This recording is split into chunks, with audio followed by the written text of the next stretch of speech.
ये मुद्गल ऋषि का एक नियम बना हुआ। अब 15-15 दिन में जो इकट्ठा होता था उसको 3-3 दिन में थोड़ा सा भोजन करते थे। 3 दिन का नियम था, 3 दिन में ही केवल अन्न का भाग ग्रहण करते थे मुद्गल बाबा। 3 दिन। एक बार कुरुक्षेत्र की पवित्र भूमि पर अकाल पड़ गया और आसपास सब सूखा पड़ गया, कोई अन्न का दाना नहीं मिला, कई महीने निकल गए, ना स्वयं को कोई अन्न का दाना मिलता है, ना उनकी धर्म पत्नी को कोई अन्न का दाना मिलता है, ना बेटे को मिलता है, ना बहू को मिलता है, कुछ नहीं।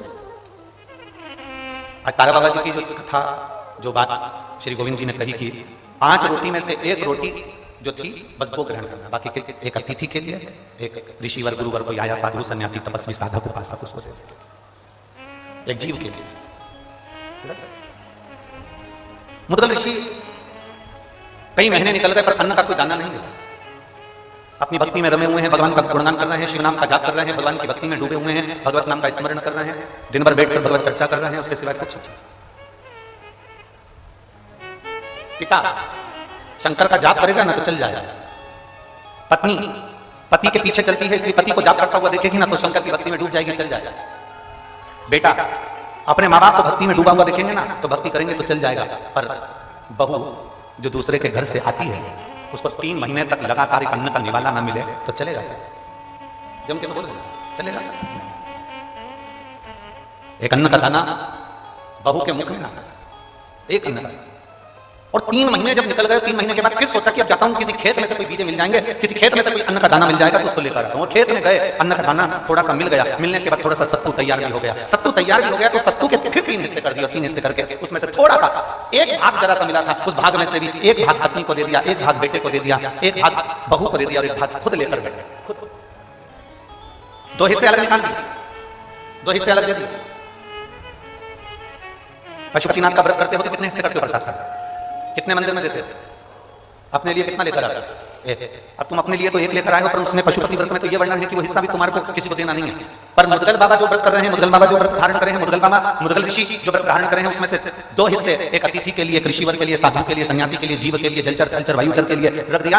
एक हिस्सा मुद्गल ऋषि ने अपने पास में रखा और इस हिस्से में से भी एक भाग पत्नी को, एक भाग अपने बेटे को, एक भाग अपनी बहू को दे दिया। और इतना इतना सा सत्तू का भाग लेकर बैठे ही थे और हाथ में जल लिया ही था और प्रसाद पाने ही वाले थे। इतनी देर में शिव तो शिव है, शंकर तो शंकर है, ओ घड़ी तो ओ घड़ी है, शिव दयालु तो शिव दयालु है।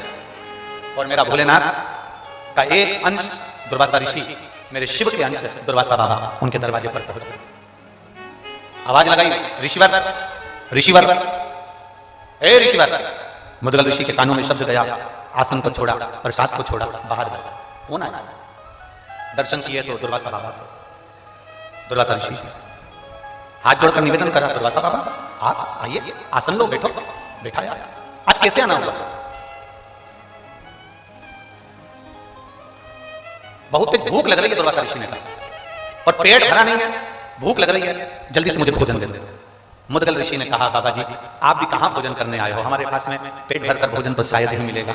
हाँ ये जरूर है कि मेरी पत्तल में जो भोजन है वो आपको दे देता हूं।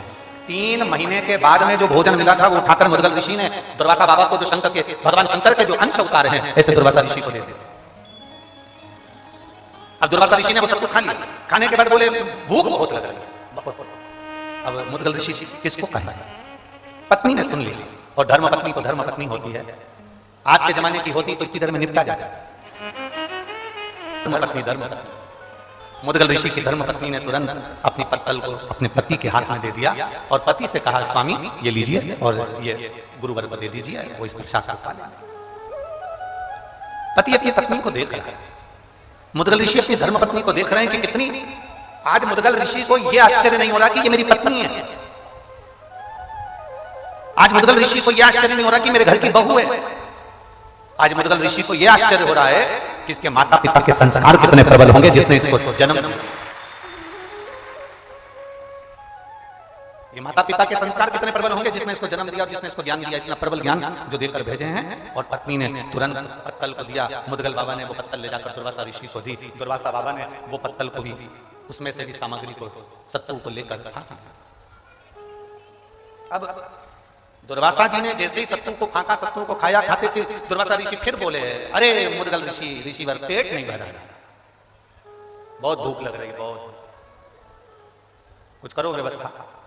मुदगल बाबा ने तो कुछ नहीं बोला, पर बेटा देख रहा था। जब पिताजी ने अपना भोजन दे दिया, माँ ने अपना भोजन दे दिया, तो बेटे ने भी कहा पिताजी आप चिंता मत करो, ये पत्तल लीजिए और दुर्वासा बाबा को दे दीजिए। बेटे ने पत्तल दे दी, दुर्वासा ऋषि के पास में पहुंचे, दुर्वासा ऋषि उसको भी खा गए, उसको भी पा गए। और दुर्वासा ऋषि ने जैसे प्रसाद पाया, आने के बाद में अब फिर दुर्वासा ऋषि ने कहा बहुत भूख लग लगी, बहुत भूख लग लगी। अब मुदगल ऋषि ने हाथ जोड़कर कहा गुरुवर, जो हमारे पास में था वो हमने आपको दे दिया, मेरी पत्नी के पास में जो था उसने भी आपको प्रसाद दिया, मेरे बेटे के पास में जो था वो बेटे ने आपको दे दिया। पर मुदगल ऋषि तो कह रहे थे और दुर्वासा जी नैनों से इशारा कर रहे थे कि बहू के पास है, अभी प्रसाद रहता। परीक्षा कैसी लेता है भोलेनाथ? हमने पहले भी कथा में कहा, दुख जब भी आता है ना तुमको निखारने के लिए आता है। मुदगल ऋषि को यह आश्चर्य हो रहा है कि इसके माता पिता के संस्कार कितने प्रबल होंगे जिसने इसको जन्म दिया।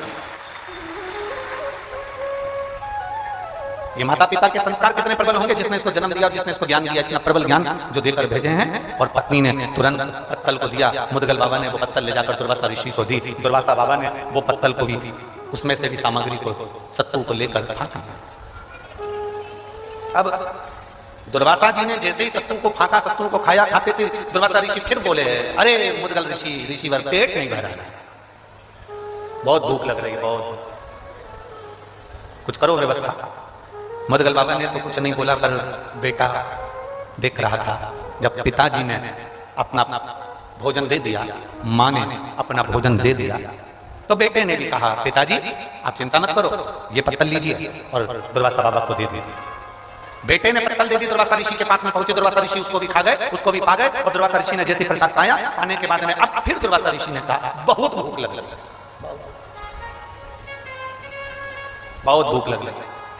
अब मुदगल ऋषि ने हाथ जोड़कर कहा गुरुवर,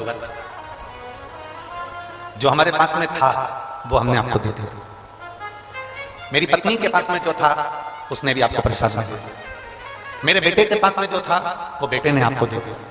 पर मुदगल ऋषि तो कह रहे थे और दुर्वासा जी नैनों से इशारा कर रहे थे कि बहू के पास है, अभी प्रसाद रहता। मुदगल ऋषि ने अपनी बहू की पत्तल पर देखा, बहू का मुख नहीं, बहू की पत्तल पर देखा। क्या देखा बहू की पत्तल पर? कि बहू की आंख से अश्रु उस पत्तल पर टपक रहा था। बहू की आंख से सत्तू की जो पत्तल थी उस पर अश्रु टपक रहा था। एक हमारे यहाँ का, हमारे शास्त्र वर्णन करते हैं कि भोजन की थाली पर कभी रोना नहीं चाहिए, भोजन की थाली के सामने कभी मत रो। शिव महापुराण की कथा कहती है जो तुम्हारे सामने भोजन आया है उसको इतने प्रेम से पाना, इतने प्रेम से पाना कि तुम्हारे चेहरे पर चमक आ जाए।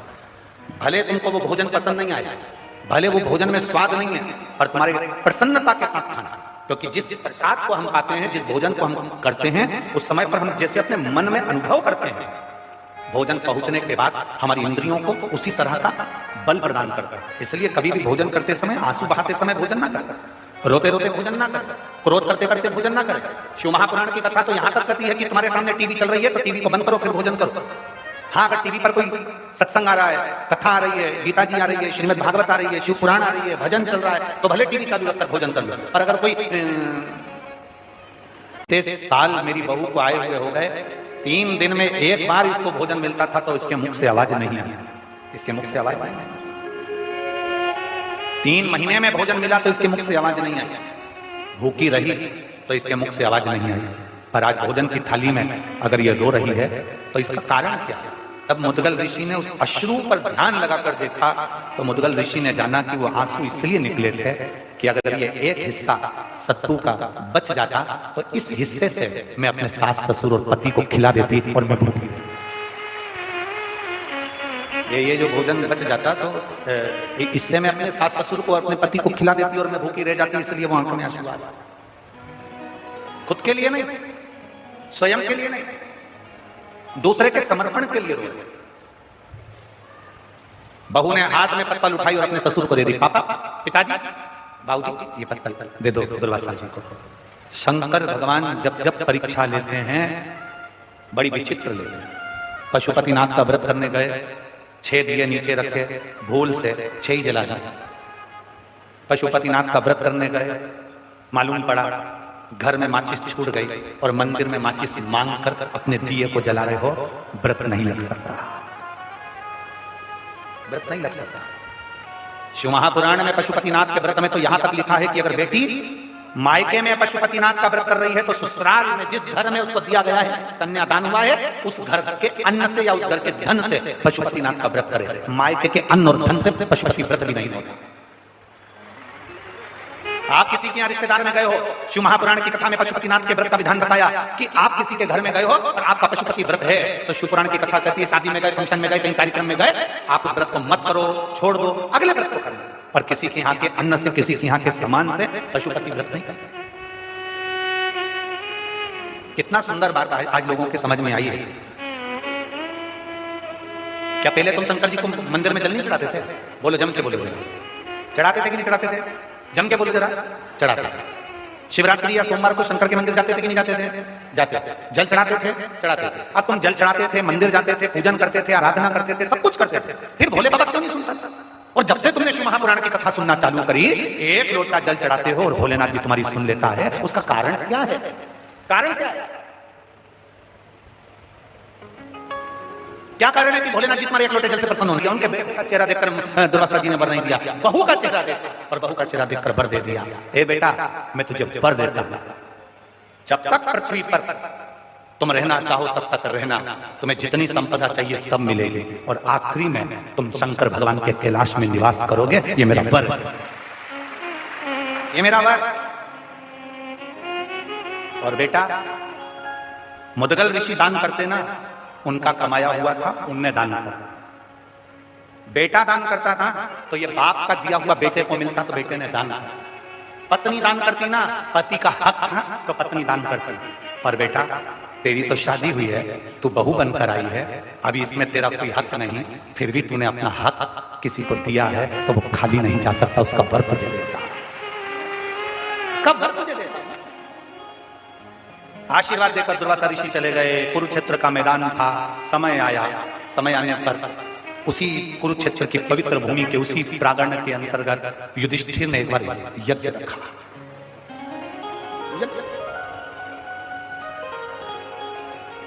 एक नेवला, एक नेवला अपने जंगल में से निकल कर आया, दुर्वासा ऋषि की कुटिया में चले गया।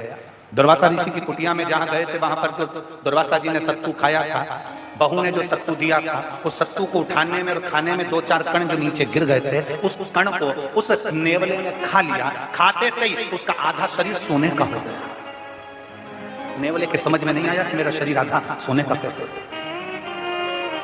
किसी ऋषि के पास में नेवला पहुंच गया और ऋषिवर के पास में जाकर नेवले ने प्रार्थना करी, मेरा आधा शरीर मुद्गल ऋषि के घर में पड़े हुए सत्तू के 2 कण खाए थे और मेरा शरीर आधा सोने का हो गया। समझ में नहीं आ रहा, मेरा पूरा शरीर सोने का होना था, ये शरीर क्यों रह गया? तो ऋषि ने कहा, तुमने मुद्गल ऋषि के यहां से जो दान किया गया था, वो दान इतना पवित्र था, उस पवित्र दान का अन्न तुमने पाया था, इसलिए तुम्हारा शरीर सोने का हो गया। अगर 2-4 कण और खाते तो तुम्हें उस पुण्य के कारण तुम्हारा पूरा शरीर सोने का हो जाता। अब मेरा आधा शरीर सोने का कब बनेगा? तो कोई पुण्यवान व्यक्ति अपने पुण्य दे रहा होगा तो सोने का हो जाएगा। युधिष्ठिर के यहाँ यज्ञ चल रहा था, नेवला वहां पहुंच गया। नेवले ने सोचा यज्ञ हो रहा है, मैं लोट लगा लेता हूँ। लोट लगाया पर सोने का नहीं। युधिष्ठिर के यहाँ गया, उसने जो भोजन बनाया था उसको नेवले ने खाया पर सोने का नहीं। आखिरी में नेवला बहुत ठाके लगाकर हंस दिया मनुष्य की भाषा में। युधिष्ठिर को बुरा लग गया। युधिष्ठिर ने कहा, नेवले, हमारे घर में आकर यज्ञ में लोट लगाकर हमारा खाकर तू हमारे ऊपर हंस रहा है, कारण क्या? नेवले ने कहा, तुम इतनी डोंडी पीट पीट कर कह रहे हो मैंने यज्ञ कराया, मैंने यज्ञ कराया, मैंने यज्ञ कराया, मैंने भंडारा कराया। अरे युधिष्ठिर, ऐसा यज्ञ कभी सफल नहीं हो सकता जिसमें तुमने जोड़ दिया कि मैंने कराया। अगर तुम बोलते कि कृष्ण ने कराया है, भगवान ने कराया है, तो सफलता मिलती, तो सफलता मिलती। गोपाल जी, हमको बहुत अच्छा लगा यहाँ। एक चीज अच्छी लगी है गोपाल जी, आप विधायक हो इसलिए हम आपके मुंह पर हम ये बात नहीं कर रहे हैं, इसको सहजता में ना लीजिएगा। हम वैसे भी बोलते ही हम किसी का वर्णन नहीं करते, शिव का वर्णन इतना। पर एक बात अच्छी लगी वो हम कहना चाहेंगे, गोपाल जी आपके मुख से, गोविंद जी के मुख से, चाहे आपके बच्चों के मुख से, हमें शाम को वो बेटा आपका दर्शन करा रहा था तारा बाबा की कुटिया का, सब दर्शन आपके बच्चों के मुख से और आपके मुख से इस कथा के लिए एक बार भी ये नहीं निकला, भंडारे के लिए कभी ये नहीं निकला कि हम करा रहे हैं या मैं करा रहा हूं। जब भी हमने पूछा तो आपने एक ही शब्द कहा, तारा बाबा करा रहे हैं। ये शब्द पड़ा। हम विश्वनाथ मुनि ने अपनी धर्मपत्नी से कहा कि बेलपत्र का दान करते करते करते करते समय बीत गया। एक दिन विश्वनाथ मुनि की धर्मपत्नी ने कहा, विश्वनाथ मुनि की धर्मपत्नी बोली कि हमारे घर में संतान नहीं है, संतान का सुख है, हमारे घर में औलाद नहीं है, संतान नहीं है। शास्त्र कहता है विश्वनाथ मुनि के यहाँ शादी के कई वर्ष निकल चुके थे, कई वर्ष, पर औलाद का सुख नहीं। ये प्रसंग आप लोगों के लिए है, जिसके घर में औलाद नहीं हुई 30 40 साल तक ये कथा उसके लिए कहा। विश्वनाथ मुनि ने कहा कि तुम्हारा भरोसा नहीं है शंकर पर है, पर संतान का सुख नहीं है। चलो एक शिव की आराधना करता, वो देगा निश्चित। सप्त नदियों का पवित्र जल, मेरी जीजियों 35 साल भी हो गए ना औलाद को, नहीं है ना घबरा। 40 साल भी हो गए ना औलाद को, ना घबरा। अब जब तुम्हारे यहाँ संतान नहीं है ना, तो एक नियम बनाना कि मुझे 5 पंडाल में पहुंचना है, और 5 पंडाल में पहुंचकर वहां पर से मुझे 5 जगह की 5 कथा के पंडाल की मुझे बेलपत्र चाहिए। आप नियम बना, उसके दरवाजे पर जाने का नियम बना। अब जब औलाद नहीं है तो एक प्रयास तुम भी करो, अपने पति से कहकर मुझे कथा में जाना है, 5 पंडाल में बैठकर कथा सुनूंगी, कोई वीआईपी ट्रीटमेंट नहीं, जमीन पर पंडाल में जहां जगह मिलेगी वहां सोऊंगी, जो भिक्षा देकर चले गया वो पालूंगी, और जैसी व्यवस्था होगी उसमें रहकर मुझे 7 दिन 5 दिन की कथा सुनना। 5 पंडाल,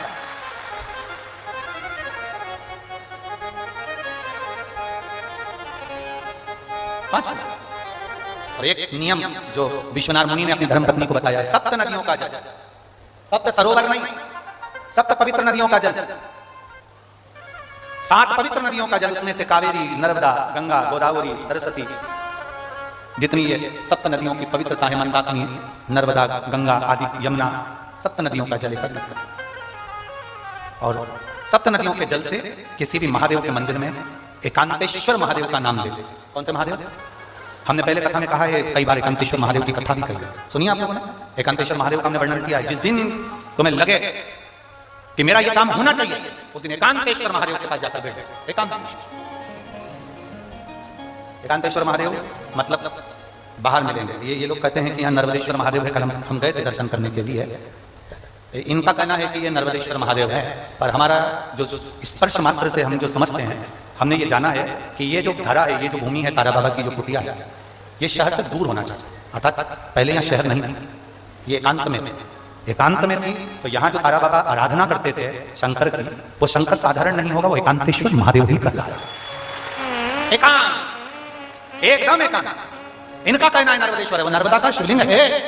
शिवलिंग कहीं का भी हो सकता है, पर उसकी एकांतता देखी जाती है, एकदम मौन, स्थिर, साज बैठे, जहां केवल शिव के सिवा कुछ भी नहीं, शंकर के सिवा कुछ नहीं। जो आया वो गुफा के चक्कर में घुस गया, जिसको शंकर से मिलना था वो डायरेक्ट पहुंच गया, उसे गुफा से मतलब ही नहीं रहा, उसे तो एकांतेश्वर से मतलब था। पहुंचा, बैठा, जल चढ़ाया, स्पर्श किया और चल बाबा से अपने दिल की हृदय की बात। एकांत, सप्त नदियों का जल रखकर, सप्त बेलपत्र के ऊपर सप्त नदियों का जल, एक बेलपत्र ली, उसके ऊपर एक कटोरी में, बाटकी में, एक पात्र में एक नदी का जल, दूसरी बेलपत्र ली, दूसरी कटोरी में फिर जल, फिर तीसरी में बाबा की आराधना कर, शिव से विनती कर भगवान शंकर के नामों का 108 नामों का जाप कर श्री शिवाय नमस्तुभ्यं कर एक कटोरा जहां से पानी बहकर नीचे आता है वहां लगा लीजिए, और एक बेलपत्री को उठाकर शिव जी के शिवलिंग पर समर्पित करिए। समर्पित करते समय डंडी का मुख अशोक सुंदरी की ओर हो। अशोक सुंदरी का जगह मालूम है सबको? सबको मालूम है ना? अशोक सुंदरी की ओर मुख, अशोक सुंदरी भी समझ गड़बड़ ना करिए। ये शिवलिंग जलाधारी, ये जल बह रहा है नीचे सामने से, स्थान गणेश जी का, कार्तिकेय जी का, बीच में एक मोटी सी लाइन होती है, वो अशोक सुंदरी का स्थान है।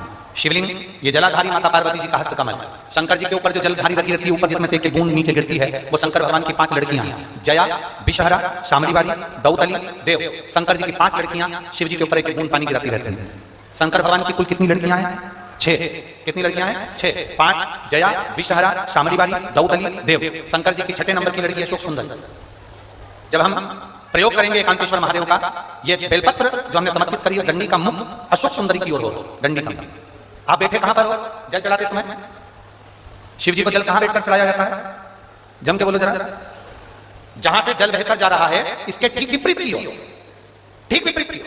जल बहकर जा रहा है इधर, तो तुम बैठोगे इधर, इधर नहीं बैठोगे, इधर नहीं बैठोगे। जल इधर बह रहा है तो तुम इस साइड बैठोगे। यहाँ बैठकर फिर बेलपत्र को आप समर्पित करोगे, डंडी का मुख उधर होगा, पत्ती का मुख आपकी ओर होगा, और जो एक नदी का जल है वो समर्पित कर जो पात्र लगा है उसमें वो जल इकट्ठा होते चले जाएगा। दूसरी बेलपत्र उठाना है, 108 बार शिव का नाम लेना है, फिर वापस बेलपत्र श्री शिवाय नमस्तुभ्यं कर समर्पित करना है। डंडी का मुख अशोक सुंदरी की ओर होना। जब 6 बेलपत्र अशोक सुंदरी की ओर जाएगी, 7वें नंबर की जो बेलपत्र है उसका डंडी का मुख आपकी ओर होगा, और डंडी का मुख आपकी ओर होकर जल चढ़ाकर आप उस जल को झेल लेंगे। जहां नंदी बैठे हैं, नंदी का जो पांव जिस जगह पर उठाओ, अगर इस पांव उठाओ तो इस ओर, ये पांव उठाओ तो इस ओर, नंदी का पांव जहां उठा रहता है वहीं पर बैठकर पति पत्नी दोनों उस जल को आचमन कर लेंगे, दोनों उस जल को पूरा पी जाएंगे और बाबा से झोली पसार कर प्रार्थना करेंगे कि हमें संतान का सुख देना, मेरा देव महादेव प्रदान।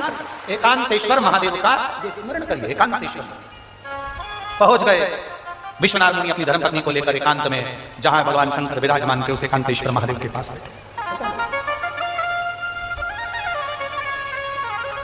बैठे। एकांतेश्वर महादेव के पास बैठकर आराधना करी, पूजन करी, सप्त नदियों का जल समर्पित कर आचमन करा। गर्भ ठहर गया, गर्भित हो गई ना, पुत्र आ गया, संतान आ गई। थोड़ा विस्मय था विश्वनाथ मुनि की धर्मपत्नी को, विस्मय था। भरोसा करो तो पूरा करो, अगर तुमने भरोसा करा है तो भगवान नैया पार भी करेगा। विश्वनाथ मुनि की धर्मपत्नी को थोड़ा विश्वास भी था, थोड़ा अविश्वास। कई लोग ऐसे होते हैं जिनके मन में विश्वास भी प्रकट होता है, अविश्वास भी हो जाता है। किसी किसी को लगता है क्या शंकर जी पे जल चढ़ाने से ऐसा हो सकता है? चढ़ा रही है पर विश्वास नहीं है, बोल रही है पर विश्वास नहीं। कई बार कथा में हम कोई आपको उपाय बता भी देते हैं तो लोग सोचते हैं ऐसा कैसे पुराण में लिखा है, विश्वास हो तो करो। विश्वनाथ मुनि की धर्मपत्नी का विश्वास थोड़ा सा डोल गया। भरोसा मत डोलने देना, विश्वास मत डोलने देना। आएगा मेरा शंकर आएगा, विश्वास है मुझे मेरा महादेव आएगा, विश्वास है मुझे मेरा महाकाल आएगा, विश्वास है मुझे मेरा तारकेश्वर आएगा और मुझे तार कर जाएगा। भरोसा हो तो शिव है, भरोसा नहीं तो शिव नहीं। अविश्वास और विश्वास दोनों का मेल हो गया, विश्वास अविश्वास का। तो बच्चा ने जन्म तो लिया, बच्चे ने जन्म तो लिया, पुत्र पैदा भी हुआ, और जन्म लेने के बाद आकाशवाणी हो गई, ये बच्चा जो है एक बिजली पानी से इस बच्चे की मृत्यु 12 वर्ष में हो जाएगा, क्योंकि विश्वास को अविश्वास करता है। 12 वर्ष में चला जाएगा। करें क्या? एक ऋषिवर से पूछा, भोलेनाथ जी ने संतान दी है तो भोलेनाथ कभी भी कुछ भी देते हैं तो वो साधारण नहीं देते। शंकर भगवान के पास में जो चीज है वो शंकर भगवान वही देते हैं। शंकर जी के पास डमरू है तो डमरू दिया, सर्प है तो सर्प दिया, मरछाला है तो मरछाला दी, बेलपत्र है तो बेलपत्र दिया। शंकर जी के मंदिर में अगर तुम्हें कोई लड्डू बांट रहा है, शंकर जी के मंदिर में अगर पेड़ा बांट रहा है, समझ लेना ये शंकर जी का नहीं है। शंकर के मंदिर में तो केवल बेलपत्र रहती है तो बेलपत्र मिलती है, शंकर के पास रुद्राक्ष रहता है तो रुद्राक्ष मिलता है, शंकर के पास गंगा जल रहता है तो गंगा जल मिलता है। शंकर के पास में जो है वो मिलता है। शिव जी के पास में ना लड्डू है, ना पेड़ा है, ना गुलाब जामुन है, ना इमरती है, ना भजिया है, ना पकोड़ा है। शंकर भगवान को 56 भोग लगता भी नहीं है और वो खाते भी नहीं है। शंकर भगवान 56 भोग खुद नहीं खाते और दुनिया को खिला देते हैं, इसलिए शिव शिव शंकर शंकर हो गई। सारे देवताओं को 56 भोग लगता है, मेरे महादेव को नहीं लगता। व्यर्थ की बात। कोई कहे महादेव को 56 भोग लग रहा है, समझ लेना फालतू की बात है। मेरे महादेव को 56 भोग लगता ही नहीं, उसको जो भोग लगता है तुम वो खा ही नहीं सकते, उसकी चॉइस ही अलग है एकदम। जो खाता है तुम खा ही नहीं सकते, क्यों नाटक करना फालतू का? शंकर भगवान को भांग प्रिय है, कौन से पुराण में लिखा जी कि शिव जी को भांग प्रिय? अभी शिवरात्रि आएगी, लोग घोटेंगे पिएंगे। शंकर को जो प्रिय है वो तुम नहीं खा सकते। धतूरा मंगवा खा लो, काली मिर्च मंगवा, शिव की। लोग कहते हैं शंकर जी भांग पिए थे तो हम भी पिएंगे। हमने कहा शंकर जी तो जहर भी पिए थे, पी लें। विश्वास और अविश्वास दो हो गए। आकाशवाणी नाम रखा ग्रहपति। शिवजी अपना सामान देते हैं, शंकर भगवान अपना बल देते हैं। शिवजी अगर संतान दे रहे हैं, शंकर भगवान अगर तुम्हें औलाद दे रहे हैं, शंकर भगवान 30 साल 35 साल 25 साल के बाद भी तुम्हें संतान दे रहे हैं, शंकर भगवान तुम्हारे को धनपति बना रहे हैं, शंकर भगवान तुम्हारे रोग से मुक्त कर रहे हैं, तो समझ लेना शिव अपने पास से दे रहे हैं। शिवजी ने उसका नाम ग्रहपति रखा दिया। शंकर भगवान ने एक बच्चे का रूप रखकर आए और प्रेरणा दे दी, इस बच्चे से कहो काशी चले जाए। काशी में जाकर अगर एक बार बालू का शिवलिंग बनाएगा, पूजन करेगा, वहीं पर इसको शंकर का दर्शन हो जाएगा। काशी में जाकर बालू का शिवलिंग बनाकर बच्चे ने पूजन करी। पूजन करते से ही उसी समय 12वां वर्ष था, प्राण छूटने के लिए बिजली ऊपर से गिर रही थी। इतनी देर में देवादिदेव महादेव ने आकर अपना त्रिशूल लगाकर बिजली को रोक दिया और बालक को बचा, बच्चे को बचा। शिव जी ने कहा ये कोई दूसरा नहीं, मेरे 21 अवतार में से एक अवतार ग्रहपति अवतार है। शंकर के 11 रुद्र अवतार, 21 रुद्र अवतार, मेरे महादेव के उसमें से एक भगवान शंकर का नाम है ग्रहपति। कौन सा नाम है? ग्रहपति भी झगड़ा हो रहा है। ग्रहपति नाम का एक लोटा जल पति पत्नी के संबंध को मजबूत बनाता है, प्रेम जोड़ता है, विवाह समाप्त करता है, वो ग्रहपति। भगवान शंकर और पार्वती का मंगल विवाह हो रहा है। शिव पार्वती पधार रहे हैं, जोरदार ताली बजाकर स्वागत करिए।